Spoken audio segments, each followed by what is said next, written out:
جی آج تو ماشاءاللہ آپ نے کالے کپڑے بھی پہنے ہوئے ہیں. کالا لباس حرام نہیں سننا یہی ہے. اچھا اور آپ کو یہی سننا چاہیے نا, اس کی وجہ کہ آپ جس فرقے میں پیدا ہوئے نا آپ کو یہی کچھ ہی سننا چاہیے. اچھا آگے چلیں. صحیح الاسناد حدیث سے کچھ ملتی کالے لباس کے اوپر پہلے تو میں یہ کلیریفیکیشن دے دوں کہ میری الحمدللہ عمر کا 41واں سال جو ہے وہ یعنی سولر ایئرز کے اعتبار سے شروع ہو چکا ہے الحمدللہ. یعنی 4 اکتوبر 1977 کی میری پیدائش ہے, تو اب یہ 2018 یعنی شروع ہو چکا ہوا ہے. آج 4 مارچ 2018 ہے. میں نے ان 40 سالوں میں کبھی یعنی کالا لباس کیا, کالا کرتا کالی شلوار بھی کبھی نہیں پہنی. یہ پہلی دفعہ میں نے کالا لباس پہنا ہے اور وہ آپ کی نظر میں بھی آ گیا ہے. تو وہ بھی مجھے میرے دوست نے گفٹ کیا تو میں نے پہنا. ادروائز میں نے یعنی یہ زبردست, ابھی یہ گفٹ نہ کرتا میں نے خود سے نہیں تھا خریدنا, ریلیکٹنٹ تھا. تو وہ چونکہ میں نے کئی حدیث مطلب میں نے آج سے 5-6 سال پہلے سے یہ بات مطلب بات کر رہا ہوں کہ کالا لباس ثابت ہے, میرے تو اس پہ کلپ ریکارڈڈ ہے. کسی رنگ کی ایون سرخ لباس کی بھی کوئی ممانعت نہیں ہے. وہ روایت ضعیف ہے ترمذی کی کہ ایک بندے نے سرخ کپڑے پہنے تھے, آپ علیہ السلام نے اس کو سلام کا جواب نہیں دیا. آپ نے خود سرخ لباس استعمال کیا ہے, سبز لباس استعمال کیا ہے, سنن اربعہ میں ایسی روایتیں موجود ہیں, سفید کیا ہے, کالا کیا ہے, ٹھیک ہے. زرد صرف منع ہے, وہ بھی احرام کی حالت میں, عام حالت میں زرد بھی پہن سکتے ہیں. تو یہ ساری لباس ثابت ہے. ان سارے لباس ان کلرز کی پگڑیاں بھی اگر کوئی پہن لے تو جائز ہے, کوئی حرج نہیں. کالا لباس میرے بھائی چونکہ اب ایک فرقہ وارانہ ایک تفریق ہو چکی تھی, اس لیے یہ ٹارگٹ ہو گیا. ادروائز میرے بھائی میرے لیے دیکھو نا, تسی ادھر ویکھی جا رہے ہو. کالا لباس جو ہے یہ نبی علیہ السلام کی سنت ہے, اور میں یہ کہتا ہوں کہ آپ صلی اللہ علیہ وسلم نے ہر طریقے سے کالا لباس پہنا ہے, اور جس طرح کالا لباس پہنا ہے کوئی اور لباس پہنا ہی نہیں ہے. کس طرح سنیں. صحیح مسلم میں حدیث ہے کہ آپ صلی اللہ علیہ وآلہ وسلم حجۃ الوداع کے جب آپ صلی اللہ علیہ وسلم فتح مکہ کے موقع پر داخل ہوئے مکے میں, تو آپ نے کالی پگڑی پہنی ہوئی تھی. سفید پگڑی بھی ثابت ہے, المستدرک علاقے میں موجود ہے. عبد الرحمن بن عوف رضی اللہ تعالیٰ عنہ کی کالی پگڑی کھول کے نبی علیہ السلام نے اپنے مبارک ہاتھوں سے سفید پگڑی باندھی اور 4 انگلی کے برابر شملہ چھوڑا اور کہا کہ شملہ چھوڑا کرو, یوں امامہ خوبصورت لگتا ہے. عبد الرحمن بن عوف کو اپنے مبارک ہاتھوں سے امامہ باندھا. میں نے پچھلے لیکچر میں المسند حاکم سے وہ ویڈیو میں HD کیمرے میں وہ حدیث دکھائی بھی تھی. تو سفید بھی سنت ہے. صحیح مسلم میں کہ فتح مکہ کے موقع پر کالی پگڑی, بخاری کے اندر موجود ہے کہ نبی علیہ السلام نے جو اپنا آخری خطبہ دیا ہے بیماری کے عالم میں, اس میں آپ سے نے کالا امامہ باندھا ہوا تھا, اور آپ کا عمومی امامہ کالا ہی تھا. ایون آپ علیہ السلام کا جھنڈے کا کلر بھی کالا ہوتا تھا, ٹھیک ہے جی. اور جھنڈا بھی ہو گیا, امامہ بھی ہو گیا. کالی کملی تو سنا ہے نا آپ نے جی, جس مکتب فکر نے آپ کو پڑھایا ہے کہ کالا لباس جو ہے یہ رافضیوں کا لباس ہے اور حرام ہے, وہ تو نعتیں لکھتے ہیں کالی کملی والے, تو ان کو کہ اس کو نعت کو چینج کریں, چٹی کملی والے کر دیں. آپ نے اپنی نعت کے اوپر نہیں کبھی غور کیا. اور یہ صحیح مسلم میں حدیث ہے. ام عائشہ رضی اللہ تعالیٰ عنہ کہتی ہیں نبی علیہ السلام ایک دفعہ اپنے گھر سے اس حال میں برآمد ہوئے کہ کالے کلر کی, کالے بالوں کی اونی ہوئی کالی چادر آپ صلی اللہ علیہ وسلم نے اوڑھی ہوئی تھی, اس حال میں کہ سیدنا حسن ابن علی آئے تو آپ علیہ السلام نے ان کو اپنی چادر کے نیچے لیا. پھر سیدنا حسین آئے, ان کو بھی چادر کے نیچے لیا. پھر سیدہ فاطمہ آئی, ان کو بھی چادر کے نیچے لیا. پھر مولا علی علیہ السلام آئے, ان کو بھی چادر کے نیچے لیا. اور اس کو روایت کون کر رہا ہے؟ ام عائشہ رضی اللہ تعالیٰ عنہ. اور پھر آپ صلی اللہ علیہ وسلم نے سب کے اوپر وہ چادر, کالی چادر کی, جس کو کالی کملی کہتے ہیں یہ.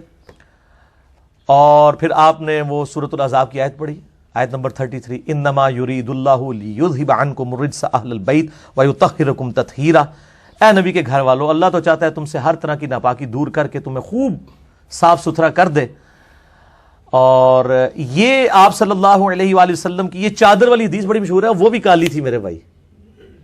اور دساں, ٹھیک ہے جی. ہاں سنیں, صحیح مسلم میں حدیث ہے, ام سلمہ رضی اللہ تعالی عنہا نے نبی علیہ السلام کی وفات کے بعد ایک کالے کلر کا جبہ نکالا, کسروانی یعنی کسرا پرشین جبہ, جو پرشیا کے حاکم نے آپ کو گفٹ بھیجا ہوا تھا. کفار سے بھی آپ گفٹ لے سکتے ہیں. وہ اس کے اوپر یعنی دامن کے اوپر یہاں پر بھی یعنی گوٹ لگی ہوئی تھی ریشم کی. میں نے بتایا صحیح مسلم حدیث ہے 4 انگلی تک آپ ریشم کی گوٹ استعمال کر سکتے ہیں, ریشمی لباس نہیں. یہاں پہ بھی تھی اور دامن کے اوپر بھی تھی. اور ام سلمہ کہتی ہیں کہ یہ نبی علیہ السلام کا وہ مبارک کرتا ہے جو آپ پہنا کرتے تھے، اور ہم اس مبارک کرتے کو پانی میں بھگو کر مریضوں کو اس کا دھون شفا کے طور پہ پلاتے ہیں. صحیح مسلم میں یہ حدیث ہے الحمدللہ. اور میں نے وسیلہ اور توسل والے لیکچر میں ان سارے حدیثوں کے نمبر بھی بتائے ہیں. تو جو آپ نے پگڑی پہنی، جس کی آپ نے چادر پہنی، جس کا آپ نے جبہ پہنا، جو آپ کے جھنڈے کا رنگ ہے، تو اون بھی کالا رنگ. چلیں اسی ضمن میں ایک چیز، چلو تسی وہ نہیں خلاف کعبہ تے کالا ہے نا یار، وہی مان لو. ہاں نہیں، اس میں کلر نہیں آیا، یا ایھا المزمل میں کلر نہیں آیا. ٹھیک ہوگا جی. اسی ضمن میں صرف یہ بات بتا دیں کہ محرم الحرام میں بھی اس کالے کپڑے کی بالکل فضا قائم ہو جاتی ہے، تو اس پر بھی یہی موقف ہے آپ کا؟ جی بالکل. میں کہتا ہوں جی آپ محرم الحرام میں کالے کپڑے پہنے اور آپ صحیح شیعہ علی ہونے کا ثبوت دیں، لوگوں کو صحیح بات بتائیں کہ یہ جو کچھ کر رہے ہیں یہ اصلی شیعہ نہیں، ہم اصلی شیعہ ہیں. جڑے بنو نا. نہیں تو وہ صرف لباس کے طور پہ تو نہیں پہنتے نا، ان کا تو پیچھے ایک ان کو چھوڑے نا آپ. یہ تو اسی طریقے سے ہے کہ جب ہم کسی کو داڑھی کی ترغیب لاتے ہو کہتے ہیں ڈاکوؤں نے بھی داڑھی رکھی ہے، تو میں ان کو یہ کہتا ہوں اللہ کے بندو آپ ڈاکہ نہ مار کے داڑھی رکھ کے لوگوں کو داڑھی کی اہمیت بتائیں. کافی ہوگی جی میرا خیال. آگے ٹورو. میرا 7واں سوال یہ ہے کہ شام میں بشار الاسد جو سنی مسلمانوں پر جو ظلم ہوتا چلا آ رہا ہے، اور سعودیہ نے جو قطیف اور بحرین کے رہنے والے شیعہ مسلموں پر ظلم کیا ہے، اس حوالے سے آپ اپنا موقف دیں کہ ایک عام مسلمان کے پاس کیا باقی رہ جاتا ہے، وہ کس طرف دیکھیں جی. عام مسلمان کے بارے میں میرے علیحدہ سے ایک ویڈیو بھی ریکارڈ ہے، آپ یوٹیوب کے اوپر جا کے لکھیں ڈاکٹر اسرار ورسز جاوید احمد غامدی. میں نے اس کلپ کے اندر یعنی پولیٹیکل سسٹم آف اسلام کے حوالے سے ڈسکشن کی ہے کہ میں ڈیموکریسی کو، جو پاکستان کی ڈیموکریسی ہے، چند ایک کمزوریوں کو چھوڑ کے، جیسے مولانا مودودی رحمہ اللہ تعالیٰ نے کہا تھا جب قرارداد مقاصد پاس ہوئی تو انہوں نے کہا کہ آج پاکستان کی اسٹیٹ نے کلمہ پڑھ لیا ہے. قرارداد مقاصد کے ساتھ جو آئین پاکستان اپنی ساری کمزوریوں کے باوجود یہ ڈیموکریسی جس میں حلال کے دائرے کے اندر آپ نے ڈیموکریٹک رویہ اختیار کرنا ہے اور حرام کا معاملہ تو ڈیموکریسی کے ذریعے نہیں طے ہوگا، اس ڈیموکریسی کو میں خلافت راشدہ کی ماڈرن اور بہترین فارم سمجھتا ہوں. اس کے حوالے سے میرا مشورہ ہے آپ کو کہ آپ جاوید احمد غامدی صاحب، اور یہ واحد بندہ ہے جس کا جب میں نام لیتا ہوں تو مجھے ساتھ کہنا پڑتا ہے کہ کئی باتوں میں مجھے ان سے اختلاف ہے اور کئی باتوں میں ان کی تصحیح کرتا ہوں کیونکہ ان کی ہر چیز میرے کھاتے میں پڑتی ہے.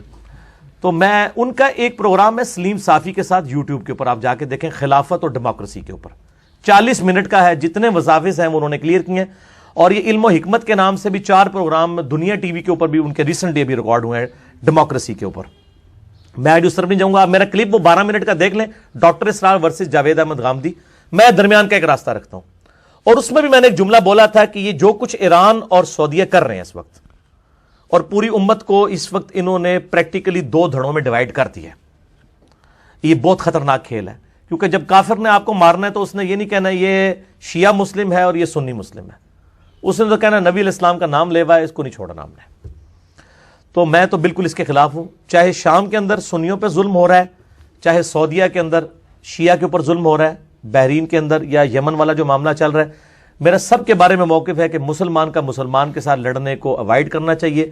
اور جو آپ کی OIC ہے، جو پریکٹیکلی OIC بنی ہوئی ہے یعنی آرگنائزیشن آف اسلامک کنٹریز، اس کا کام ہے کہ یہ سارے کے سارے جو ان کی یہ 2 نمبریاں ہیں ان کو ختم کروائیں. اور اس قسم کے یعنی اب کافروں کے ہاتھوں ایک پراکسی وارز ان ملکوں کے اندر چل رہی ہیں. مجھے لوگ کہتے ہیں آپ لیکچر ریکارڈ کریں، میرے بھائی میں ادھر 4000 کلومیٹر دور بیٹھ کے مجھے گراؤنڈ ریئلٹیز وہاں کی نہیں پتا، جو کچھ سنتے ہیں وہ میڈیا کے ذریعے سنتے ہیں. تو اس لیے ہمیں کوئی رائے اختیار، مجھ سے آپ کتاب و سنت کی روشنی میں مسئلہ پوچھیں کہ ہاں جی اگر یوں کسی طریقے سے کسی کو مارا جائے یہ جائز ہے یا ناجائز، تو میں کہوں گا ناجائز ہے. آپ تو کافر کو بھی ناک نہیں مار سکتے، ٹھیک ہے، چاہے جائے کہ آپ مسلمانوں کے گلے کاٹنے شروع کر دیں. سورۃ المائدہ میں ہے جس نے ایک انسان کو قتل کیا گویا اس نے پوری انسانیت کو قتل کیا. تو میرا تو یہ واضح موقف ہے. مسئلہ نمبر 28 میرا ریکارڈڈ موجود ہے قتل مسلم کی سزا کے اوپر، اور کافر کو بھی مارا جائے وہ بھی مطلب اتنا ہی بڑا جرم ہے. تو اتنا ہی کافی ہے، مجھے زیادہ ڈیٹیل میں جانے کی ضرورت نہیں ہے.